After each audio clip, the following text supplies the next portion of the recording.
What's up, guys? It's Coach Grant with First Down Training, and today we're going to be breaking down 3 tips on how wide receivers can beat physical DBs. So we're going to be talking about one of the common mistakes that wide receivers will make with a step-back release when the DB is right in their face like so. We're going to be talking about one of the best techniques that wide receivers use against guys who like to be real physical and jam. And then we're going to talk about how you can beat a DB who is physical in kind of the second level of the route. So I hope this video helps you guys out. I hope it gives you some value. But also, fellas, if you're a wide receiver and you want to train with us this offseason, we were traveling out to 6 different locations across the U.S. for 2-day-long quarterback and wide receiver training camps. So this weekend, we were going to be coming out to Atlanta, Georgia.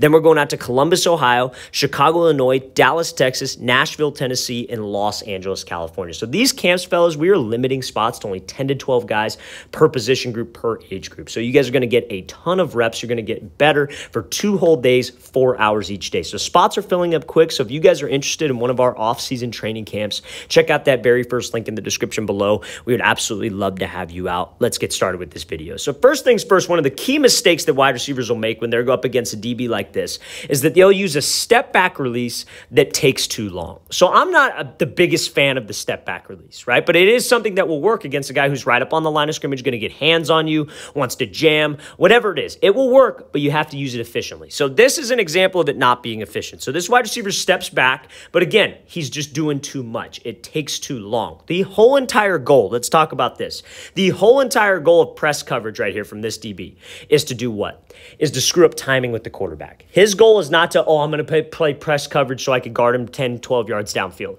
His goal is to play press coverage to jam you, to get hands on you, and to screw up timing with your QB so that QB moves on and goes to a different route, or the pass rush can get to him and he is sacked. So as a wide receiver, I need to be able to be ready for that. I need to combat that and have a plan, but I also need to keep timing. You got to be efficient and you have to keep timing. So when this DB comes up right to the line, this wide receiver, a valid release you could use is a step back release, where pretty much you're on the line of scrimmage, you step backwards, and then that creates some extra space between you and the DB. But the problem is we have to commit to what I am doing, right? So when I got this DB who's inside shade, I step back. I know I'm probably not going to get the inside release. So I'm going to have to work to the outside. Right here, he should have stayed committed. He should have fought the hands. He should have swatted, maybe dipped his shoulder and worked to either restack or throw this guy by. But what he decides to do is, he's going to swat him, and then he's going to cut back inside. You're doing pretty much 2 releases right there that originally already probably take a little bit too long, and then you have to go run a post. You got to understand this about a post route. It's usually a timing route. Not a lot of quarterbacks will throw a post late unless maybe it's backside. So we have to get up into the route. That goes for routes like a comeback. That goes for routes like a 10-yard out, and especially like maybe a bang 8 post. Those are all timing-based routes. So if I come off the line and I'm up against a physical dude and he's trying to jam and I'm wasting too much time, he did his job. So what? I got off the physical jam. So what? He didn't get hands and he didn't embarrass me like this.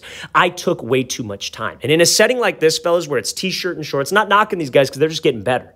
But when it's t-shirt and shorts, you have to make it as realistic as possible. There's no pass rush. There are no pads on. There are no fans in the stadium. The lights are not on. You got to make it realistic so it translates to full 11-on-11 play. So I'm going to play this thing full speed. Just make sure that we do not do this. We do not waste a ton of time by doing this step back release against guys who want to be physical. So now, what's an efficient way to get off of this physical jam? So you see already right here, this is the situation we're talking about. DB wants to get physical, is going to lunge with 2 hands, going to try to knock me off of this thing, especially when you're in a stack formation, because guess what you can't do when you're in a stack formation like this? You can't do the step back because you're going to run into your other wide receiver. So you have to have multiple tools in your arsenal. If your go-to move is, hey, I'm going to do a step back every single time, that's not going to be efficient for this kind of situation because there are times where you cannot step back. Not only will the step back take too long if you dance, you got to step back and go. Right? So step back is not, I'm not knocking that move. I'm just saying you need to have other tools in your arsenal because you never know what situation you might be put in. So let's watch the thing full speed. Justin Jefferson decides to go with a split release. So why I like the split release against a physical DB is because it gives you a good base.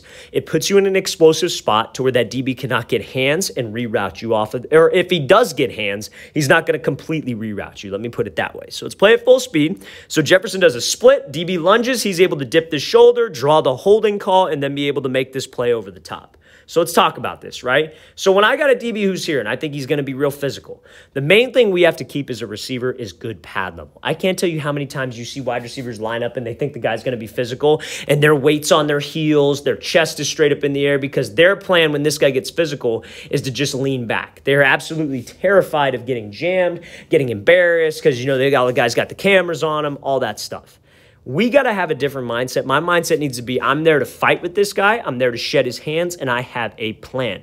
But a part of every single plan, whether it's a step back, a split release, a slide release, whatever you might do, you got to keep a good pad level. So what Jefferson decides to do is this split release. The reason why I love this split release is because your base is in probably the strongest position you could get to. Think of it like this. If you're a wide receiver, stand up, have your feet super close together.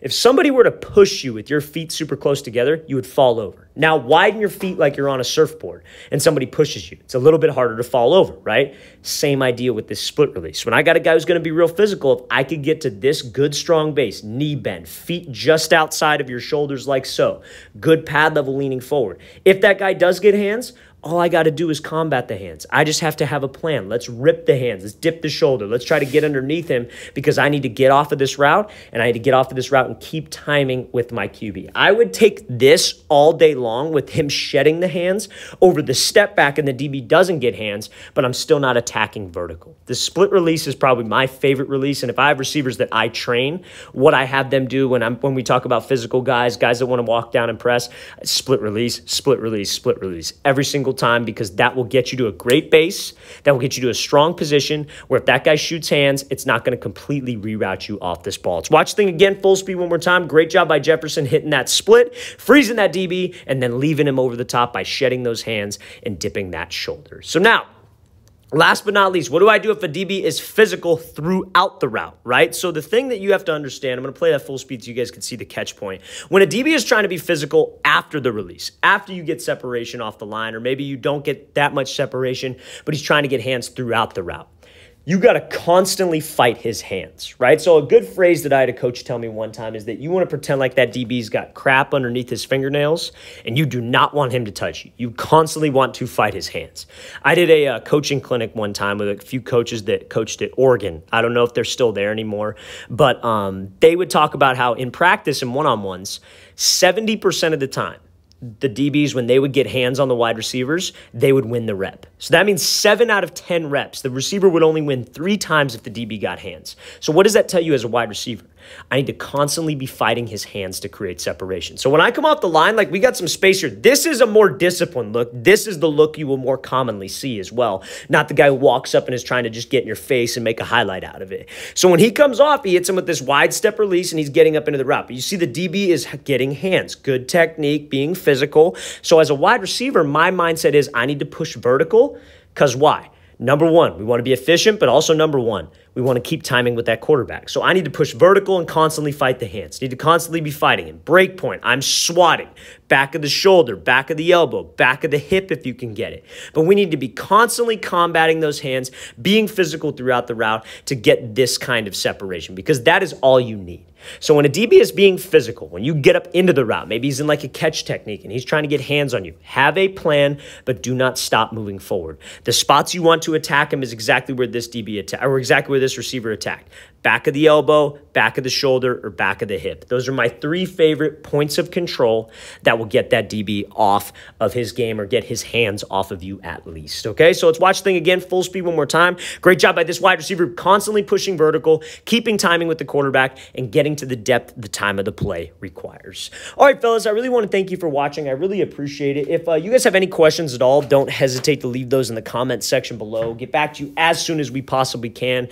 We always appreciate the feedback. It's always great to hear from you guys. And again, fellas, if you'd like to come out to one of our 6 off-season training camps, we're coming out to 6 locations. We're going to Atlanta, Columbus, Chicago, Dallas, Nashville, and Los Angeles. We'd love to have you out to one of our off-season camps. We really appreciate our YouTube community. I'll see you guys next time.